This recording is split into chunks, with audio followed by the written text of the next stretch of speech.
Hey, this is Robin Tracy again with our last bit of Superman vs. the Elite, the extras. We just watched the, I forget what it was, the specific extra, but it was about morality, Superman, and help me out here, I'm totally trying to blank what the thing was called.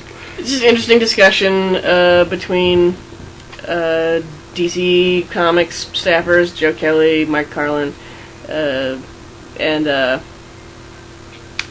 actual legal and soldiers and and just the discussion of the Superman morality versus the Elite's sense of morality and, versus everybody in general. Yeah. There was the interesting take, and we were starting to say this, and I thought we better hurry up and turn the camera, was bringing in the soldiers' sense of morality, which, kudos to DC for, showing the extreme, and a person who's put in an extreme situation where their job is to kill. And what they must go through, and what they must think about, and, them knowing they are doing something for a greater good, killing one to save many, or... It was a very interesting... I think this is my favorite short of all these. I always like the psychological comparisons of, a hero's background and what motivation of why they do what they do. Yeah, they've done a couple others. Like, they had one with All-Star, didn't they? Or it seemed like... Or at least a lot of Grant Morrison's conversation. I think they had a couple other... I know that Batman, why, witnessing your parents die, why does that motivate you? And but I like that they pull in experts from the real world to discuss how we can relate now. I've said it many times before, and Superman's the kind of character that will slowly evolve with the ages, with characters like Batman and Spider-Man and Fantastic Four and all the big ones all seem to, the reason they last is because they have the ability to evolve. But I for one, the one thing that has been consistent, as long as, I shouldn't say forever, because in the very first issue of Superman, I believe he killed a man. But I think in today's society, Superman must never kill. That's just one of the things that I think is the core to his character, that even when there is no way, he finds a way.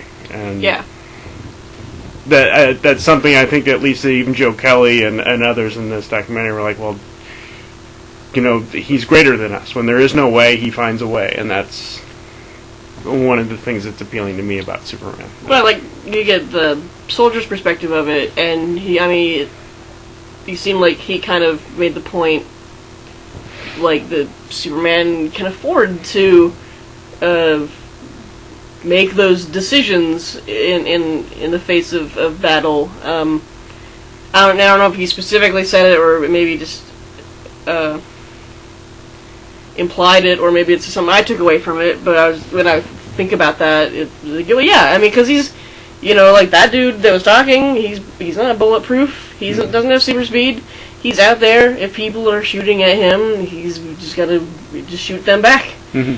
And Superman can kind of enter that kind of situation, take a second, observe, rationalize, narrow it down, and he can make the right decisions and spare lives and just be kind of almost like surgical in a sense. This is the bad guy. Just get him out, and I like that analogy that he said. If choosing the carpet bombing, where I'm killing everything and everybody knows that's versus the Elite, where they are going in, they kill the guy that deserves to be killed. Which would he prefer? Yeah. But he said, but then the third package is Superman grabbing the guy, bringing him to justice, dropping him off at a police station all tied up. Yeah. You can have those three methods of you just indiscriminately just waste the area. You figure, okay, it's done. I killed there's other people had to die, but or the Elite where they can go directly at the person who's responsible. To tie this into comics that we read nowadays, you read The Punisher.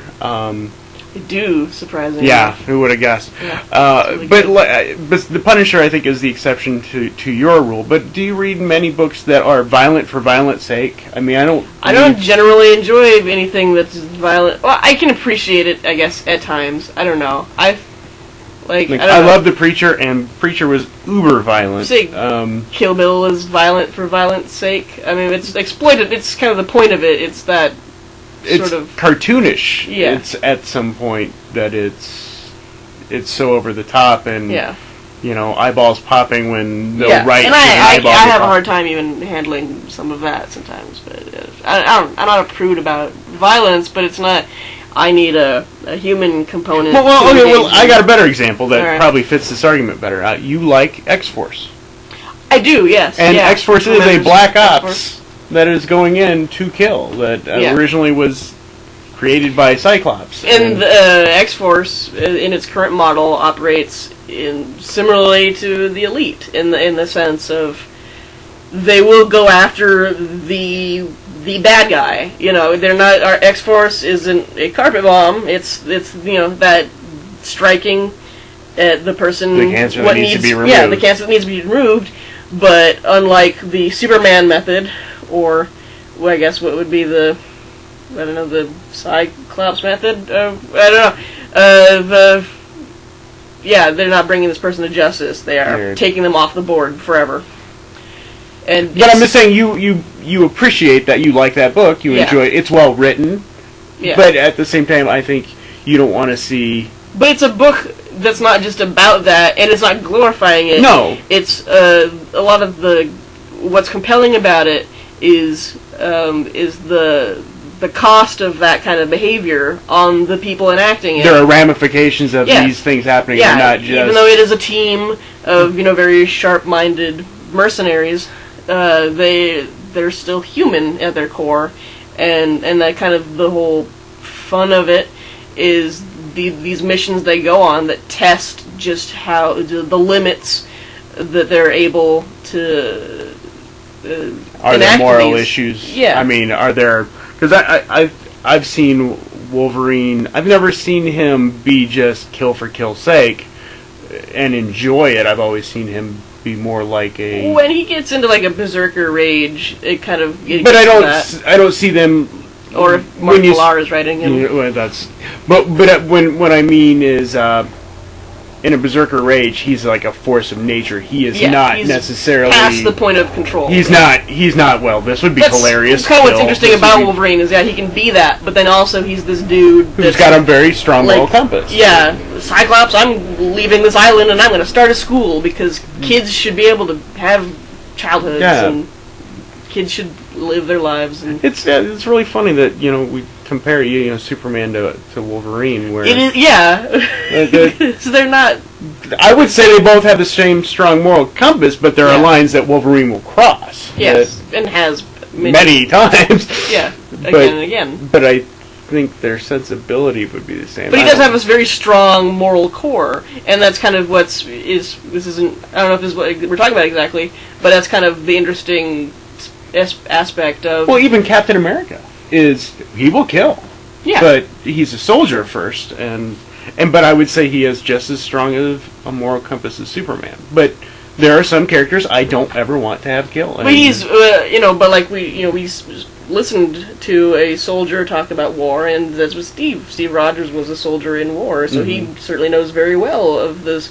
I mean, he's more durable than some of the other soldiers, but he's still, had to face those situations where you're, kill or be killed, or and I guess in that weird Superman Wolverine comparison, he's another guy that he can kind of afford to be specific. He can take a lot of punishment, go after the guy that needs going after, and then but his decision making isn't as consistent as Superman, whereas it's always bring the guy to justice, and then I think Wolverine's always kind of wrestling with which is it going to be today? And is this someone do I feel strongly enough that this person needs to be brought to justice, or is it better that I just take this person out completely? And and he's of course leading a team of X-Men that does just that all the time. I'd be curious if there's anybody who's watching this that has because I know you and I probably are pretty dang close on the same feel of what the way we feel about Superman as a character. But I wonder if there are those out there that feel that maybe he's, not relevant by today's standards, even with, the reboot. I wonder if there are those. I'm sure there are. I'm sure, yeah. But I would prefer to hear somebody who actually knows what's going on with him, rather than just somebody that, I haven't read anything and I don't care. I'd actually like somebody that, I read Superman, but I just think this, and this is wrong. I'd be really curious. Yeah. See, I've never even been that person, because I was the person that, I've never read a Superman comic before, but this guy seems really boring and pointless. I can see as an outsider looking at him, like, okay, yeah, he's, But then when I actually started reading them and connecting with him, and, I was like, oh, wow, okay, I get it now. I get what Superman represents and why he's important, and I think that's the way I felt about Doctor Who for a long time. Like, it was just like, I don't get it, I don't care. And then once I really gave it a British and there's something about try. it. And once you get into it, it's all you naysayers for. Well, I that's when I was kind of trying to approach you with, no, you gotta watch Doctor Who. I was trying to liken him to Superman. And in some aspects, he really was. I felt like, especially at the end of David Tennant's run, there were moments with him and the Master where it's like, his Tennant's compassion, his action, his compassion. It's like, oh man, that's a Superman moment right there. Absolutely, when he can after all the horrible things the Master has done and all the pain he's put the Doctor through and his companions and the world, and the Doctor can still forgive him. And I was like, that's Superman. That's beautiful, and I love it.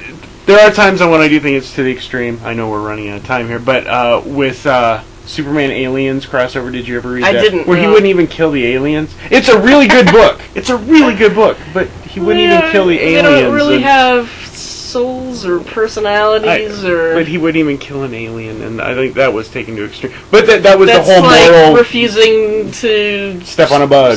Squish a spider, or Yeah. I could kind of see Superman as being that guy, though, that puts it in a napkin and sets it outside. And it dies out there anyway. But no, it's really, I'd highly recommend the story because it's a really good Supergirl story that never got told.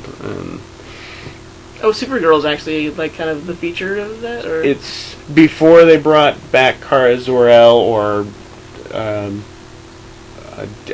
Peter David's version. Linda Danvers. Yeah, I mean she was around, but the Linda Danvers that we know, it was basically a woman from a very similar background that it was like, well, this is definitely Kara, and I always thought maybe she'd come around again, but never did.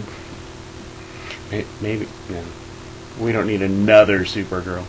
I think I should probably wrap it up. We're at 13 minutes, so that, I think, ends our Superman versus the Elite barrage of videos, and maybe we'll see something else sometime. This has been fun. Thanks for watching.